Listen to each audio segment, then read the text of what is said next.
Welcome to the Banker Lamp. Please enjoy the video. You begin by verifying prerequisites, a known population variance or a large sample size and approximate normality. Once confirmed, state your null and alternative hypotheses and pick alpha, often 0, 0.5. Then collect your sample data and calculate its mean, standard deviation, and n.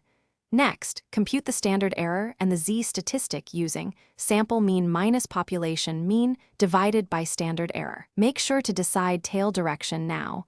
Because it affects critical values, you calculate the z-value with the difference between sample and hypothesized means divided by the standard error. If sigma is unknown and n is large, use s as an approximation. Otherwise, ensure sigma is justified. Once you have z, obtain the p-value from a z-table or software and compare it to alpha.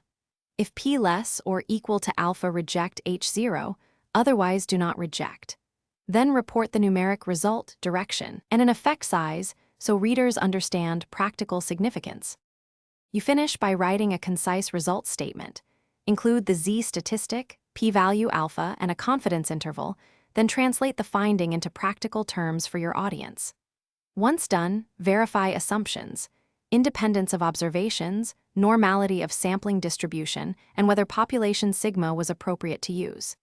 If assumptions fail or p is borderline, consider alternatives like a t-test, increase n, use bootstrapping, or transform the variable.